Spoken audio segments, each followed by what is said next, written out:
Hello everyone, I am back with round two here. Again, one more candle I wanted to review for folks. This one I believe is in all stores, so if you are around Bath & Body Works and have gone in, you've probably sniffed this. It's in a very strange collection that is interesting, but it's kind of, again, just strange. It has peppercorn, which is generally interesting, but not something I would be interested in purchasing. If it was black pepper bergamot, that could be different, but just straight peppercorn, not so much. I believe it might have that rose that they're really promoting heavily now. It has almond, which is kind of similar to some of the almonds that they've had in the past, direct repackages from their essential oil collections. I think rosewater and ivy, maybe that's the rose that's in it. There is, goodness, what are the other ones? I mean, you all have seen them in the stores or on Instagram. There's like a lemon and fig, which again, I like the aesthetic of them. I like the look. They're kind of clean. They're not super tied to a season. They've got some generally nice images, and I always like when they use real photos as just sort of the background, but it's not just a photo of a thing. It's more a scene or a blend of things like you see here. There's just vines and some fake painted pumpkins and some real pumpkins and a little bit of flower buds and who knows what, but it just gives a nice aesthetic with this just simple embossed font on there showing the name. In general, I think it's decent. It has the copper hammered lids that they've used for a couple of different collections over the years, and then there's some foil on here that matches it. So aesthetically, I think they did a decent job on that one, making it very cohesive. The blends, the scents, not quite cohesive. But the one that was really the most fall related that I did pick up because I did find it interesting, and I think some of the candle folks I talk with, the Show 78 and the Bronze Blogger, have been intrigued with this, and anytime folks who have been around for a long time are intrigued with the scent, it's worth kind of picking up and sniffing it, if not buying it, just because I tend to like a lot of the things that they like, and they aren't wooed by some of the hype candles that every season there seems to be a hype candle that sometimes is decent and sometimes is just a candle I won't even bother buying, and people are buying in 10s and 20s and dozens of them. This is not one of those, not a hype candle, but interesting and probably one that's going to be overlooked, and I would imagine won't be re-released, but is really, really interesting, and from what I've heard, really changes as it melts and as you burn it, and more notes come out, which I'm excited to try it, but I have not yet. Initially, when this hit the shelves or hit Instagram, there were discussions of could this be creamy pumpkin, which was a scent that was around for a long time, but it actually has not been around now for quite a while. It was sort of always looked at as if there were three pumpkins, it was, within Bath & Body Works, of course. You had your sweet cinnamon pumpkin, you had your pumpkin patch or heirloom pumpkin or carving, whatever they wanted to call it, and then you had the creamy pumpkin. This was before they did many, many lines of pumpkin this, pumpkin that. But creamy pumpkin, let's see here if I can actually find the notes on it from back in the day. Or no, actually I think this has it on the bottom because this is a mix. They called it sweet caramel, spiced pumpkin, and rich cream. Essentially, it was a white pumpkin. It had a little bit of spice to it, but not a lot. A little bit of, again, creaminess where milky, a little custardy, not quite gourmand, but a nice balance between your standard harvest fall leaning and a gourmand, like your kitchen spice, like a bit of a warmth or sweet softness to it. Almost, I would say, like reminiscent of, say, nutmeg and spice or White Barn No. 1. That all said, I'm here to talk about white pumpkin. It is not the creamy pumpkin, but it's almost as if there's maybe a half of this that is reminiscent of that or similar to the base from creamy pumpkin. So I'm going to sniff this, tell you what I think about it, and then compare it to two candles here. There were some folks, I think, on Instagram saying that it was similar to or a repackage of the cinnamon essential oils candle from last fall, which I can see a little bit of similarities, but not even close to being repackaged, as well as this one here, which is a We Love Fall. They haven't done this for a while, or We Love Pumpkin, but they used to do some fragrance trios back in the day, and this is one that has creamy pumpkin as the top layer. So though I bought creamy pumpkin a couple of times over the years, I always burned through it. I don't have a backup of it. The only version of the wax I have of it is the top layer of this candle, which is fine because the other two layers really are further down and you don't get a blend of them until they're melting, so it will be a true creamy pumpkin on the top of there. But this white pumpkin, the notes they give are white pumpkin, so very unhelpful. Autumn spice blend, again, very unhelpful. What does that mean? And ground cinnamon, which you would assume would fall in an autumn spice blend. So they're not giving us much at all with this. Now when I smell it, oh boy, it's nice. If it didn't say white pumpkin, it does feel autumnal, nothing pumpkin, nothing really not even so much pumpkin spice. It's very complex. I'd say it's kind of sophisticated, a sophisticated blend. And that's where I think the aesthetic of it definitely matches, with the label and the frosted glass and just the image in general. But to me, there is a base of, yes, an autumn spice blend. So probably some nutmeg, cinnamon. I don't so much get clove. Maybe a little hint of some of the chai spices in the background, like maybe a little bit of cardamom or something like that. But yeah, and some clove. It's not a strong clove like many other candles have, but fair to say that there's some version of clove and nutmeg, heavier on the nutmeg, a fair amount of cinnamon, a little bit, I think, of clove, and even a little bit less of cardamom, but a really lovely mix. And beyond that, I get a lot. The cinnamon, I will say, leans a little bit towards almost a red hot cinnamon versus a cinnamon bark, because it's not exactly spicy, but it's not the deep richness that you sometimes get from a cinnamon bark.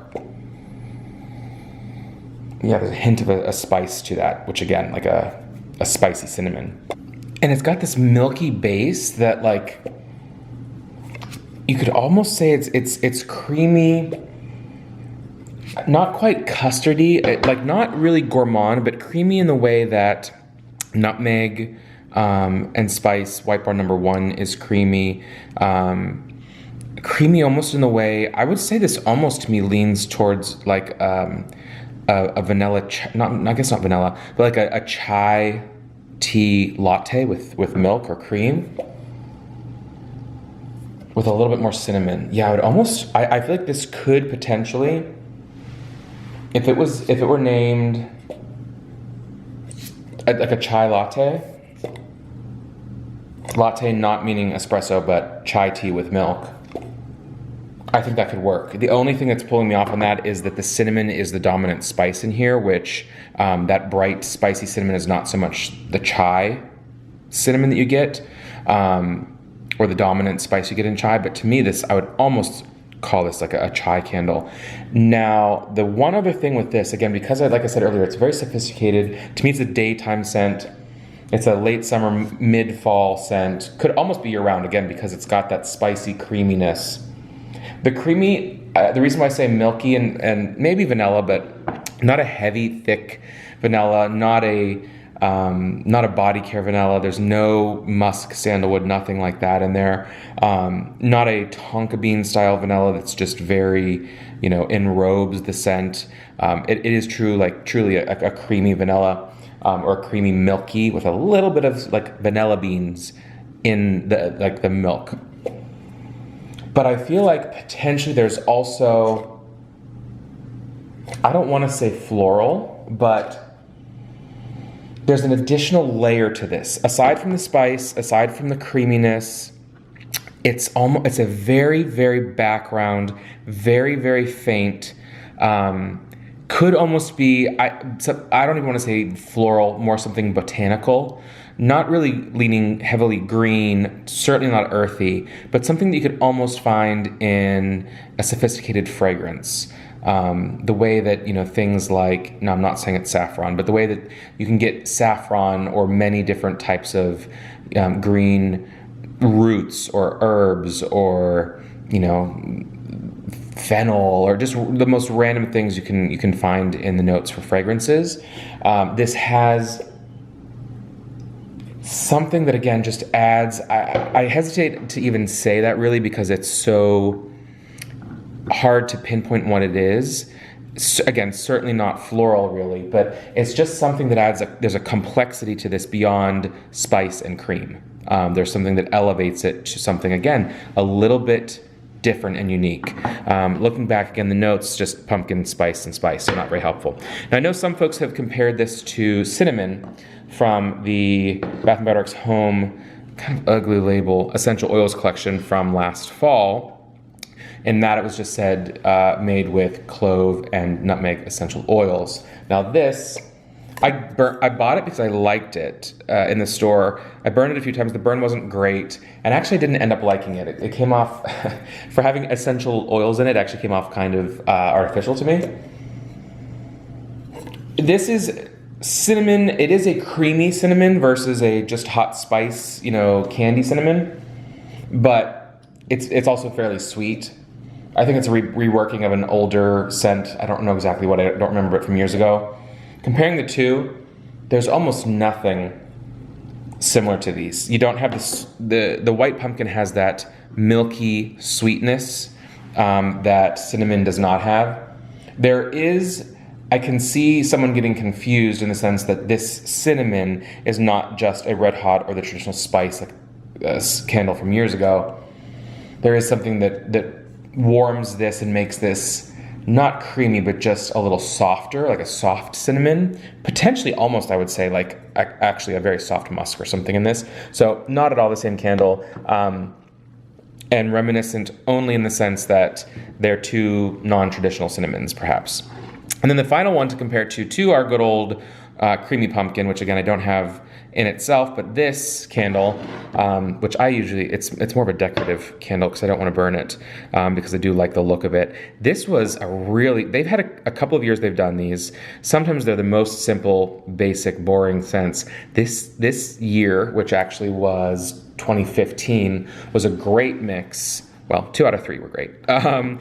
Because the top layer is creamy pumpkin, middle layer is roasted pumpkin butter, which I don't think has come back since then, which is whipped pumpkin, toasted cinnamon, vanilla butter, so they say. And then your traditional sweet cinnamon pumpkin on the bottom, which I have not bought that for years. But the top being creamy pumpkin. Now, this is 3 years old, so it does start to, the scent for some candles starts to be a little bit dulled. Until you burn it after that long. But this is what this white pumpkin has that the creamy pumpkin, at least in this layer candle does not have. There's less spice in the traditional creamy pumpkin. It's just like, again, I don't want to say whipped cream, but kind of like a frothy cream, let's call it steamed, like steamed milk would be, like almost steamed cream, with a little bit of spice, more on the nutmeg, not really no cinnamon, and perhaps they say sweet caramel. I could see it leaning a little bit towards like that slightly burnt sugar. Again, not a ooey gooey caramel, but just the cream, the little bit of sugar that's in the milk starts to caramelize or just starts to bring out the sugars a little bit in that. Very, very simple and plain, but really nice and enrobing scent. The white pumpkin, not exactly that, but I would almost say, again, depending how it comes out and it burns, it almost kind of, I would prefer it to the creamy pumpkin. It does heighten let's say that it has a similar base to the creamy pumpkin, but I think it even elevates the milkiness. It certainly elevates the spices. It's a very, again, sophisticated blend of a mix of spices that are in many different candles that are fairly common for autumn, as it says, autumn spice blend. But the balance between the two with that slight something in the background, I really do get like a steamed milk with a little bit of froth or foam to it. Again, I would say this, maybe I'm going back and forth on this, but I could see it leaning very slightly gourmand, but not in a bakery treat, but just potentially in the beverage again. This could really, to me, be a chai latte. You could call it a little bit fall, but really, really nice. And I do look forward to burning that again. The more I sniff it, I'm getting that cinnamon really top of mind, top of nose right now. So that is white pumpkin. Truth be told, that may be it for fall. Anyone interested in my purchasing habits or whatever, I did pick up, the best, most traditional pumpkin that there is, the pumpkin carving, perfect pumpkin, heirloom pumpkin, pumpkin patch. I believe they're calling it again. I did pick up that, autumn leaves. I've got plenty of sweater weathers and marshmallow firesides that I don't need that. I bought nutmeg #1, or whiteboard #1 nutmeg and spice, which is fantastic. And beyond that, I don't like any of their apples. And the pumpkins, really, this is the only pumpkin I bought in addition to the one. I did purchase as well a candle that kind of on again, off again, the vanilla pumpkin marshmallow. Super sweet, but the throw is really nice. And every other year or two, I tend to grab one of those to burn and just burn through because it's nice for layering. But beyond that, that's pretty much it for fall from Bath & Body Works. I'll be sticking also to some of the Homeworks candle, fall candles that I started to review on the Gentleman Next Door Instagram, and we'll also bring to a Gentleman Next Door video sometime soon when we share some details on our fall decor in our new home. New in the sense that we've been in here for less than a year, so it's our first start of autumn in the home, which is pretty exciting. So that is it for this review. Please do comment, subscribe if, although it's doubtful you're finding this new since the channel is fairly inactive. I don't think there's much new discovery happening of it on YouTube, but do comment if you still are out there and enjoy seeing these every, once in a while. Let me know what your thoughts are. Check out the Gentleman Next Door for other videos on other topics beyond home fragrance. And until next time, guys, take care.